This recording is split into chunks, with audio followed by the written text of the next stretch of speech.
के माध्यम से भी अग्नि प्रज्वलित हो जाती है। अग्नि थी नहीं, अग्नि किसी ने लगाई नहीं, उन वासुओं ने बुद्धिपूर्वक घर्षण किया नहीं, लेकिन क्या व्यवस्था रहती है कि बांसों का घर्षण होते ही अग्नि प्रज्वलित हो जाती है और बड़े बड़े घने घने जंगल साफ हो जाता है। बस यही दशा है कि आपको भड़काने वाला कोई ना हो, लेकिन अंतरंग में इस तरह से कसाय रूपी बांसों का घर्षण होता है कि जिसके माध्यम से भयंकर कसाय उद्वेग को प्राप्त हो जाते हैं।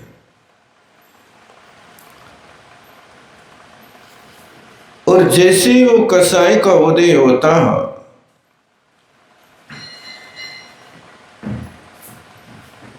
तो कर्म बंध की प्रक्रिया चालू हो जाती है।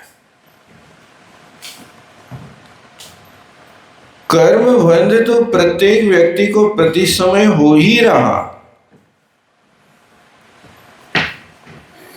लोग समझते हैं कि मैं कुछ नहीं कर रहा हूं तो मुझे कहां से कर्म बंध हो। ये भूल मत करना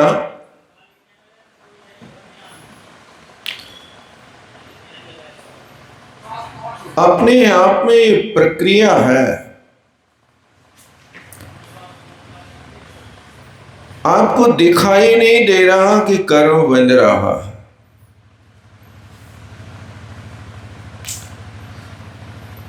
क्योंकि पुद्गल अनेक प्रकार के होते हैं।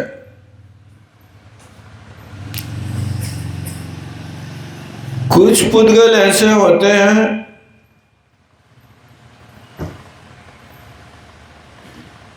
कि उनको आप इंद्रियों से नहीं देख सकते, इतने सूक्ष्म पुद्गल परमाणु हैं। अनंत अनंत प्रदेशी पुद्गल बरगड़ा भी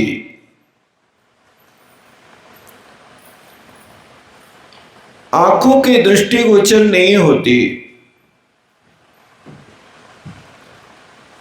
क्योंकि आगम में दो प्रकार के स्कंद कहे हैं। एक चाक्षुष स्कंद होता है और एक अचाक्षुष स्कंद होता है।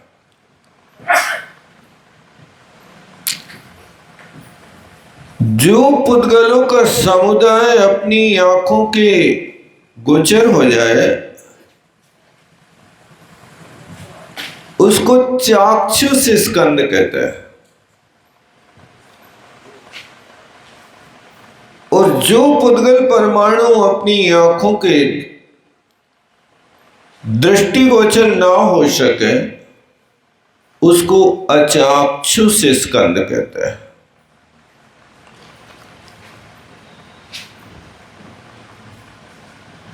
कई बार ऐसा होता है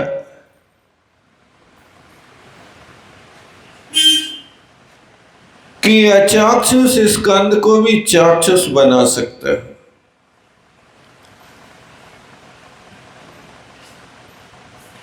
शरीर पर मैल के कण लगे हैं, दिख नहीं रहे हैं,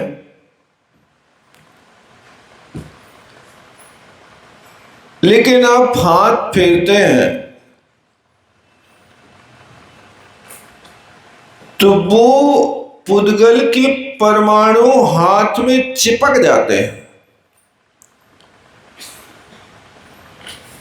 और उनमें यदि स्निग्धता होती है तो आप यूं उनका मर्दन कर देते हैं तो वो मेल के कण बड़ी बड़ी बत्तियां बन करके निकलने लगते हैं। अब आपको आंखों से दिखाई बत्तियां दे रहे हैं, जो अभी एक एक कण करके बिखरे थे शरीर के ऊपर,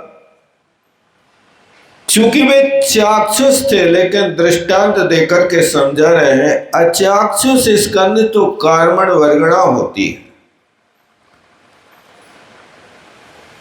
आपको ये दिखाई नहीं दे रहे थे, लेकिन प्रयोग के माध्यम से आपने उनका घर्षण करके संयोग करके आपने स्कंद देख लिया। ओहो, इतना में लगा था। ये पुद्गल जो किसी भी इंद्रिय के ग्राही नहीं होते, वो पुद्गल परमाणु होता है। और जो अनेक परमाणु मिलकर के एक स्कंद बन जाता है,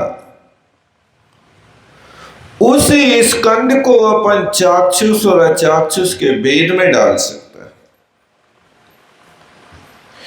कई स्कंद ऐसे होते हैं कि जिनको आप आंखों से देख सकते हो लेकिन पकड़ नहीं सकते। जैसे धूप छाया है, धूप को आप देख तो रहे हैं लेकिन पकड़ नहीं सकते। इस तरह से एक कार्मण वर्गणा है। इस शब्द है, शब्द को आप सुन रहे हो, कानों से पकड़ रहे हो, लेकिन कोई मुट्ठी में नहीं पकड़ सकता। देखो, आपके शब्द हमने पकड़ लिए, माइंड से पकड़े कि मुट्ठी से पकड़े। आप तो बात पकड़ लेते हो,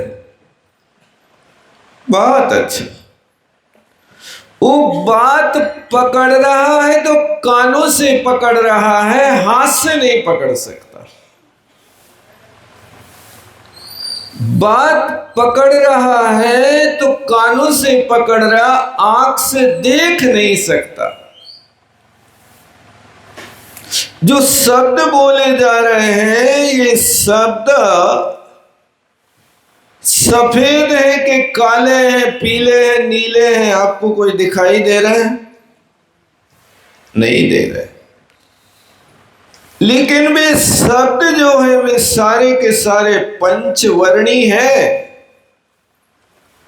स्कंद जो होता है वो पंचवर्णीय होता है, उसमें कोई भी एक वर्ण नहीं होता। एक वर्ण होता है तो सिर्फ पुद्गल के परमाणु में होता है। आप कहोगे महाराज आज कहां की बात बता रहे, बहुत कठिन लग रहे। एक कहां की बात नहीं, ये अपनी बात है कि अपन कर्म को बांध रहे हैं। जो परिणाम अपन कर रहे हैं, उन परिणामों से कर्म बंध हो रहा है, आप देख नहीं पा रहे हो। जैसे सामने रखा, ये रिकॉर्डिंग करता जा रहा है, ये तो शब्द को पकड़ रहा है, आपको दिखाई नहीं दे रहा है। इसी तरह आत्मा में भी वो कर्म हमेशा जकड़ते जाते, लेकिन अपन को दिखाई नहीं दे रहे। इस पर तर्क मत करना कि हमें तो दिखाई नहीं दे रहे। भैया, हर चीज देखी नहीं जाती है, आप अनुभव तो कर रहे हो। कर्म को देख नहीं रहे, लेकिन कर्म का अनुभव तो हो रहा है कि आज हमारे पास ज्ञानावरणी कर्म का इतना तीव्र प्रकोप है कि हमारी आत्मा में केवल ज्ञान की शक्ति है, लेकिन उस केवल ज्ञान की शक्ति को उस पुद्गल आवरण ने यूं ढक रखा जैसे किसी व्यक्ति को चद्दर से ढक करके रख देता है। ये क्या है? यही तो कर्म का वेदन है। इसी तरह अपना स्वभाव अनाकुलता वीतराग स्वभाव है। उस वीतराग स्वभाव को किसने ढक रखा? मोहिनी कर्म ने ढक रखा। वो मोहिनी कर्म दिया किसने तुम्हारे लिए? किसी ने दिया नहीं है। उस मोहिनी कर्म का आपने स्वयं ने बंद किया। दर्शन मोहिनी कर्म के बंद के कारण केवली श्रुत संग धर्म देवा वर्णवादो दर्शन मोहस, केवली भगवंतों का वर्णवाद किया जा रहा है। अवर्णवाद का अर्थ होता है कि जिसमें कोई दोष नहीं है,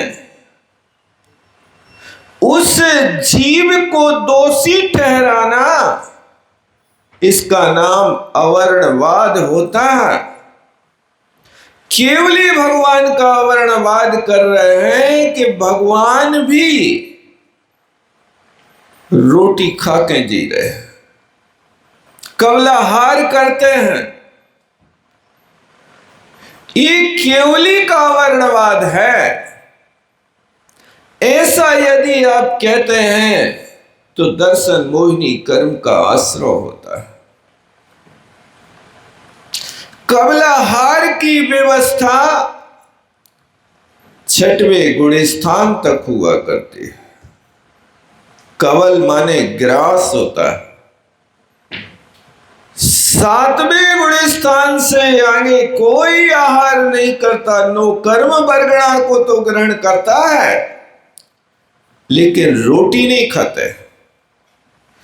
अब जिन परमात्मा को केवल ज्ञान उत्पन्न हो गया, जिनके 18 दोष समाप्त हो गए, उन केवली भगवान को आज भी रोटी खिलाओगे तो ये केवली कबलाहार होगा। इससे दर्शन मोहिनी कर्म का आश्रय होगा। इसी तरह श्रुत का अवर्णवाद कर देना। आगम में भी लिखा है कि हिंसा करना धर्म है। ऐसा जो व्यक्ति मानता है वो श्रुत का अवर्णवाद करता है। हिंसा में कभी धर्म हो नहीं सकता। जो पर को दुख दे सुख माने उसे पतित मानो। जो दूसरों को दुख दे करके अपने आप को सुखी मानता है, वो जीव पतित है, कभी पावन नहीं हो सकता। जियो और जीने दो संसार में सभी को, अपने से कम न समझो संसार में किसी को। जियो और जीने दो। महावीर भगवान के मत के बाहर के लोग कहने लगे पियो और पीने दो।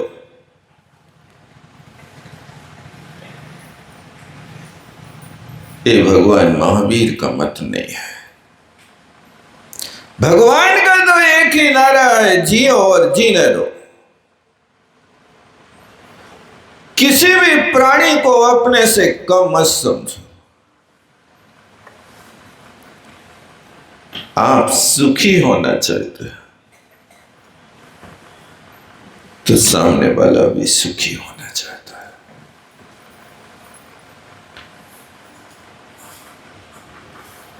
आप कोशिश करें कि आपकी काय की चेष्टा से आपके वचनों के व्यवहार से, आपके मन की सोच से किसी को कष्ट ना हो जाए। कई लोग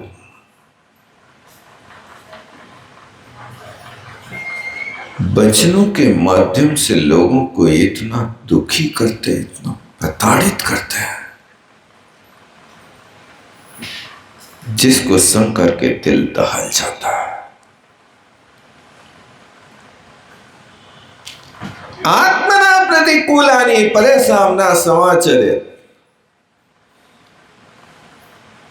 जो कार्य आपको अच्छा नहीं लगता वो दूसरों के साथ मत करो।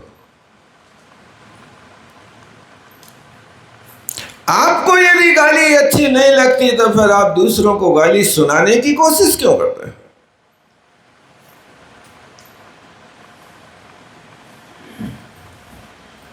आज का एक जमाना आ गया, दो मित्र मिलते हैं तो गाली सुना के उनके अभिवादन होते हैं। ऐसा है ना? सही है ना? और ऐसी गहरी गहरी गाली सुना देते हैं कि सुनकर के आश्चर्य होता, क्या कैसे सुन लेता है। फिर भी आप मुस्कुराते रहते हैं, मिलते रहते हैं।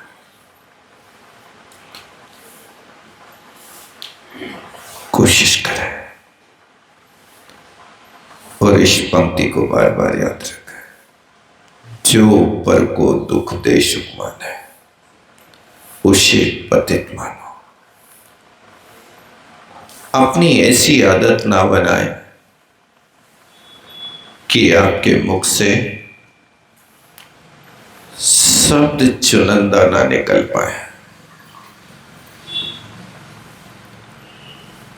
आप जैसे हमेशा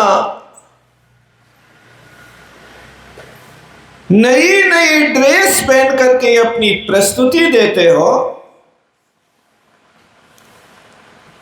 मंदिर जाते तो अलग ड्रेस, घर में रहने की अलग ड्रेस, शयनागार की अलग ड्रेस, पार्टी की अलग ड्रेस, नेतागिरी की अलग ड्रेस। नहीं करते? कितने बार कपड़े बदलते एक दिन में? प्रमाण है कि नहीं? कल तो खावे की बात कही थी, सो लोगों ने बात नहीं मानी। और सभा में से तो नहीं बोल पाए, कान में से आके कह रहे थे, महाराज रोटी तो 2 बार खा लो, पानी तो 3 बार पी लो, लेकिन तमाकू के त्योहार,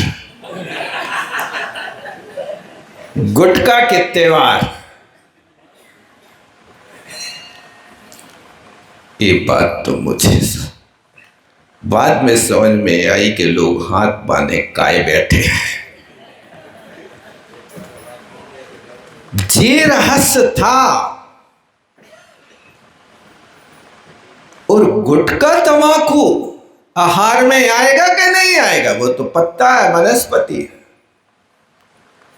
जब पानी को भी आहार में रखा है तो तुम्हारे गुटखा और तमाकू चाहे पत्ता हो चाहे लत्ता, जो भी खाओगे आहार में आएगा। तो हम तो सब छोड़ सकते, तमाकू नहीं छोड़ सका। भैया, तमाकू का तकार ही अपने आप में कह रहा है, तमाकू तकार तन नाशनम। तमाकू के आगे बैठा ता, कुत्ता अपने आप में सीख दे रहा है तमाकू तन नाश कम और ककार कसाय वर्ध कम। तमाकू का तन नाशक है और उसमें देखो ये यहां सुनाते तो वर्षों बीत गए फिर भी कान नहीं खुले। तुम्हारी जान बचावे के लाने सरकार ने नियम बना दिया कि भैया तुम वहां 5 ग्राम तंबाकू बेच रहे हो उस पे भी लिखो तंबाकू से कैंसर होता है, मौत भी हो सकती। पढ़ी कि नहीं पढ़ी आप लोगों ने? है ना, लिखा रहता ना बड़े अक्षरों में कि छोटे अक्षरों में? चश्मा लगा के पढ़ना पड़ता कि बिना चश्मा के देखता? फोटो भी बने, गजब यार, फोटो भी बने रहते हैं। फिर भी लोग इतना संघर्ष कर रहे हैं कि वे मौत के सामने भी लड़ने को तैयार हो रहे हैं। आए तो मौत हमारे सामने। मुझे तो 40 वर्ष हो गए खाते खाते, आज तक कुछ नहीं। चैलेंज बहुत अच्छा। जब तक तेरे पुण्य का बीता नहीं करार तब तक तुझको माफ है अवगुण करो 1000। जब तक आपके पुण्य का करार नहीं बीता, सीमा नहीं बीती, तब तक बेटा करते जाओ तुम्हें जो मनमानी करना है। लेकिन जिस दिन पुण्य का करार बीतेगा, जिस रावण ने अपने चक्र रत्न से हजारों लोगों को धराशायी किया, जब पुण्य बीत गया, जो चक्र के देवता उसकी दास्ता करते थे, आज जब पुण्य का अंतिम निषेक उदय में आया तो लक्ष्मण जी के लिए चक्र चलाया। आज वहीं ब्रेक लग गया। जिस दुश्मन की गला उतारने के लिए चक्र भेजा था, आज वही चक्र उस दुश्मन की 3 परिक्रमा दे करके कहता है आवाज से हमारे तुम स्वामी। अभी तक तो रावण स्वामी था, क्या हो गया? कैसे पासा बदल गया? शकुनी के हर पासा में पोवारा, कम कहीं आते नहीं था। जो भी पासा फेंके शकुनी, बस आएंगे तो पोवारा आएंगे। क्या था ये? इसी तरह यहां पर भी जब तक पुण्य था तब तक रावण ने दुनिया के ऊपर चक्र दिखा दिखा करके सारी वस्तु को बटोर लिया। लेकिन आज पुण्य का अंतिम दिन था और लक्ष्मण जी के ऊपर प्रयोग किया उस चक्र रत्न को, वहीं ठहर गया। लक्ष्मण जी चेतावनी देते हैं, दशानन अब समझ जाओ। अब तुम्हें पता चल गया होगा कि तुम्हारे सामने नारायण खड़ा है, तुम्हारे अस्त्र का मालिक अब तुम्हारा विरोधी भाई हो गया है। अब ये हमारे हाथ में है, वापिस कर दो सीता, तुम अपनी जान बचा लो। तो रावण लक्ष्मण जी से कहता है, अरे क्या बात करते हैं, चक्र तुम्हारे हाथ में आ गया, तुम गरज रहे हो? ये चक्र तो कुम्हार के यहां भी रहता है। वो कुम्हार का चक्र कभी किसी को नारायण बनाता है क्या? दशानन ने जब ऐसा कहा, तब लक्ष्मण जी ने कहा कि मूर्खों को उपदेश देने से उनको कोप ही बढ़ता है। उपदेशो ही मूर्खाणाम प्रकोपाय न शांतये पयः पानम विष भुजंगानाम केवलम विषवर्धन। मूर्खों को उपदेश देने से उनको क्रोध ही बढ़ता है। सांप को तुम कितना भी गुड़ और दूध पिलाओ, वो जहर ही उगलेगा। इसी तरह यहां पर भी मूर्खों को उपदेश देने की अपेक्षा ज्ञानी के प्रवचनों को सुन लेना अच्छा है। इसलिए किसी ने कहा कि मूर्खों का गुरु बनने की अपेक्षा ज्ञानी का शिष्य बनना अच्छा।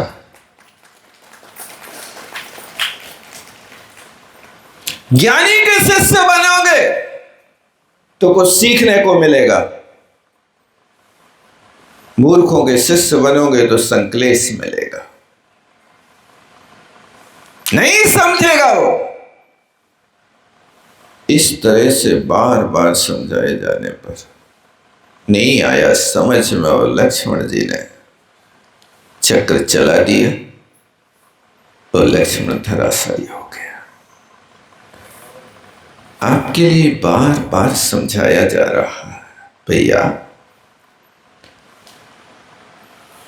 आप थोड़े से अपने जीवन में संयम धारण करो।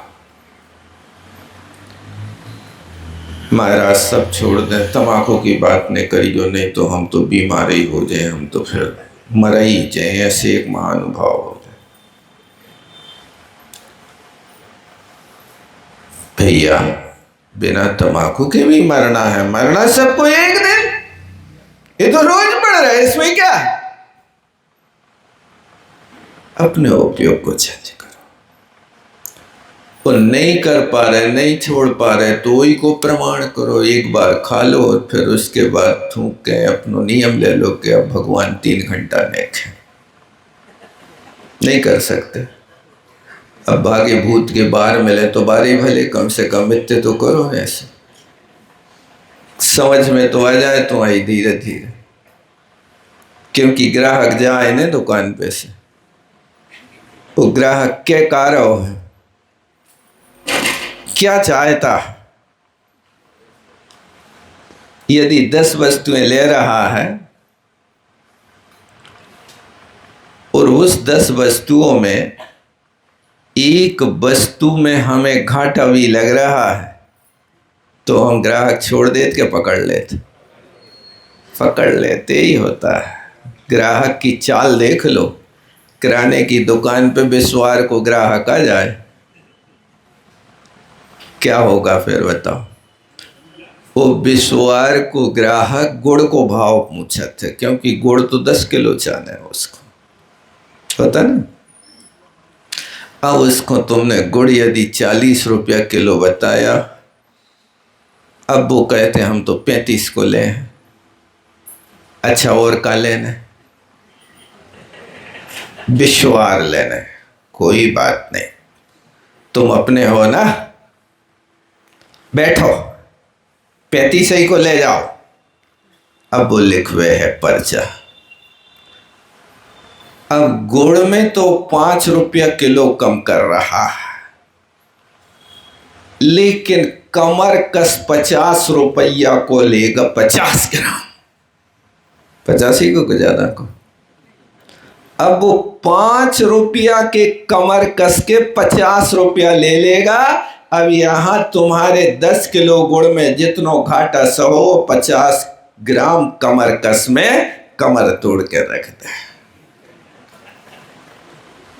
नहीं करेगा, घाटा थोड़ी करेगा। ये जैसे वो व्यापारी ग्राहक को भगने नहीं देता, तुम कैसे मान हो। हम मान भी तैयार हैं, लेकिन अब वो व्यापारी यदि घाटा करके भी दे रहा है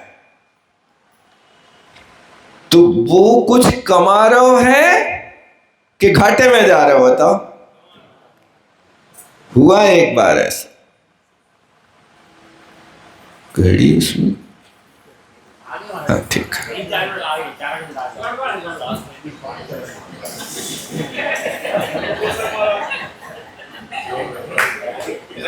बस मैं भी यही चाहता हूं कि ग्राहक भगे ना।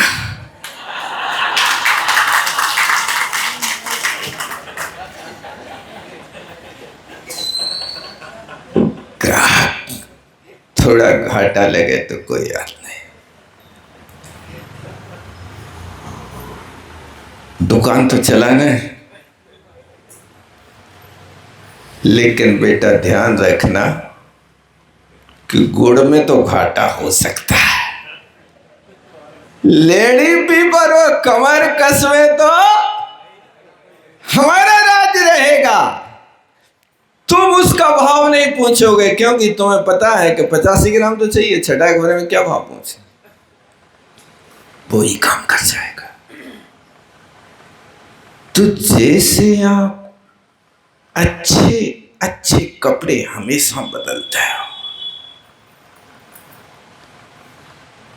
ऐसे अच्छे अच्छे विचार भी अपने हृदय में रखते कि नहीं रखते हो?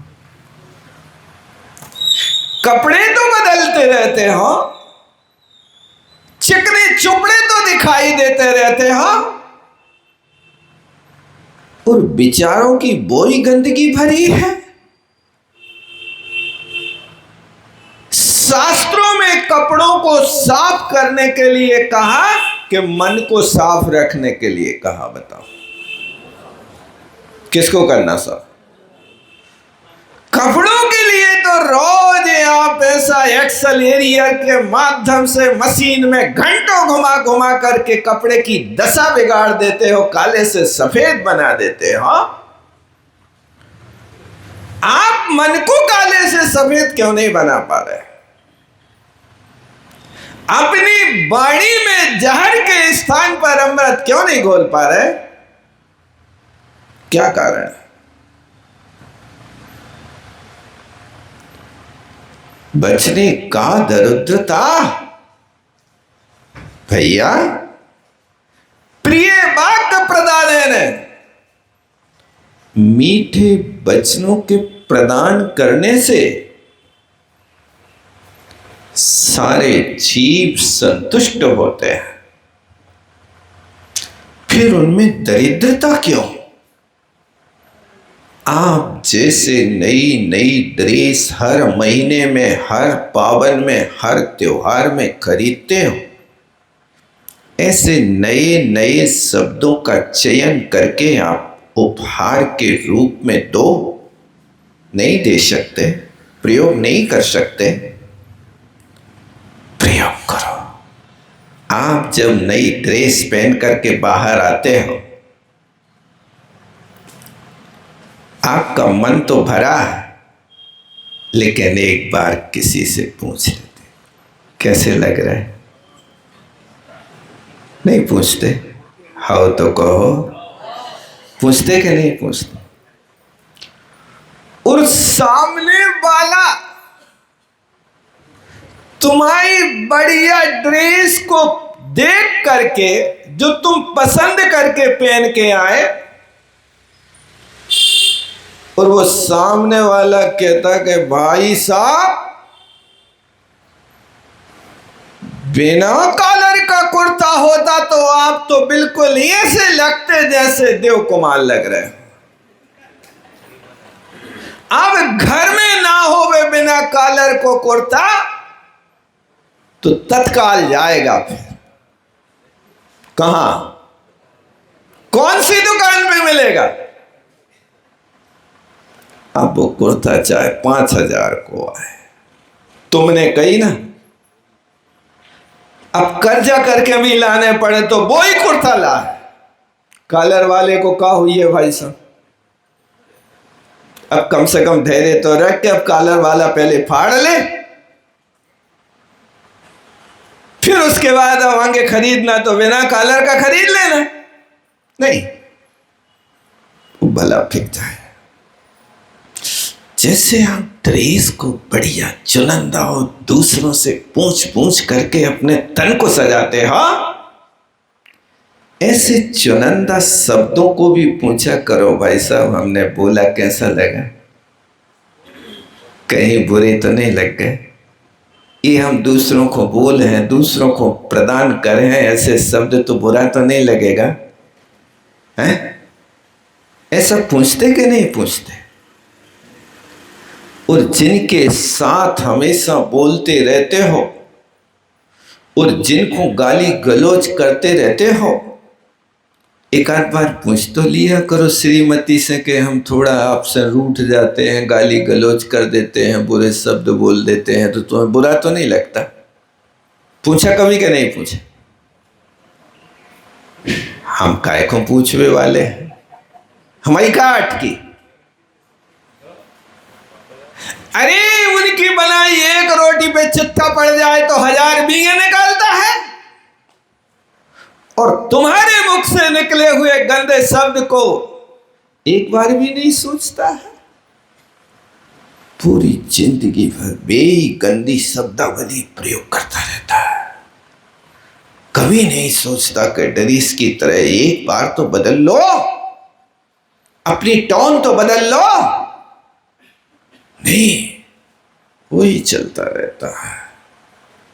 कोशिश करो, इस कर्म बंध की प्रक्रिया को यदि आप समझ लोगे तो हर व्यक्ति, हर चर्या, हर चेष्टा आपकी बदल जाएगी। बस इतना है कि आपके लिए पुरानी आदतों पे थोड़ा पोछा लगाना पड़ेगा। घर में आप हमेशा पोछा लगाते रहते हो, साफ सफाई करते रहते हो, विचारों को भी तुम मार्जन करके रखा करो, साफ सुथरा बना करके रखा करो, और आप जिस शब्द को बोल रहे हो, बोलने के बाद सामने वाले व्यक्ति के चेहरा को भी तो पढ़ लिया करो कि हमने इनको जो उपहार दिया है, उस उपहार को पाकर के ये खुश हो रहा के नाराज हो रहा। नहीं देख सकते, परीक्षा नहीं कर सकते, कोशिश करो।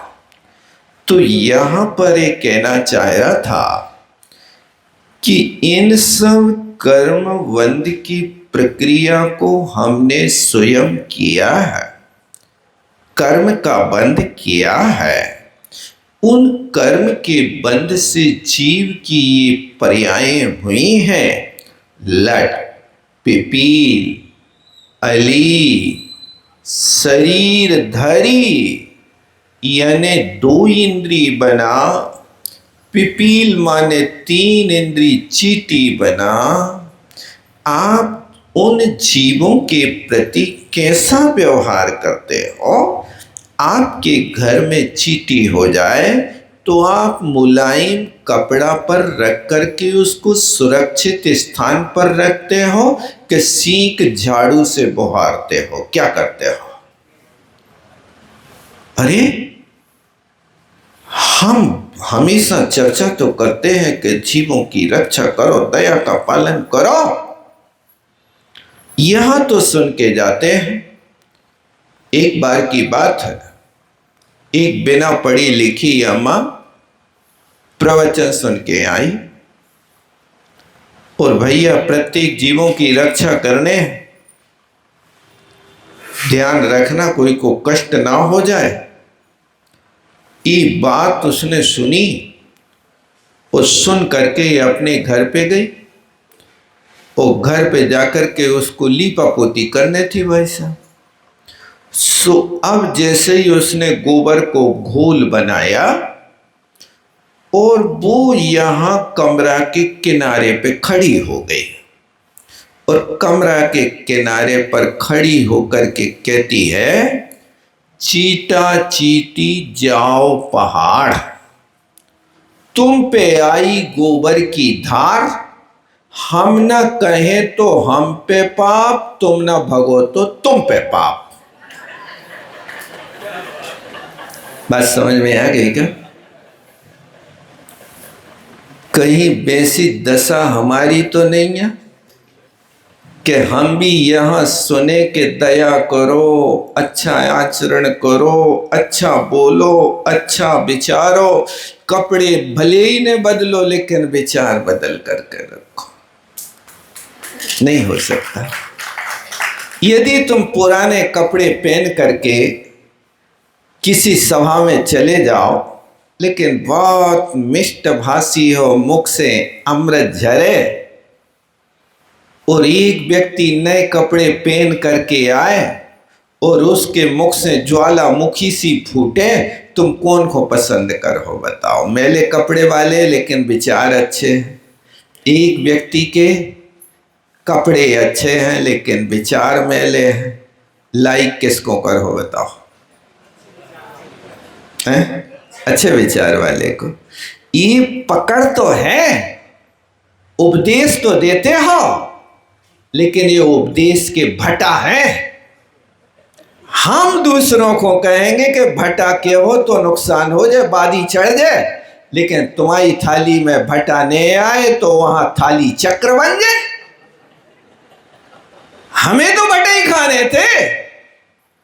ये उपदेश के भट्टों से काम नहीं होगा, काम होगा तो आचरण से होगा। बोलो आचार्य विद्यासागर जी महाराज।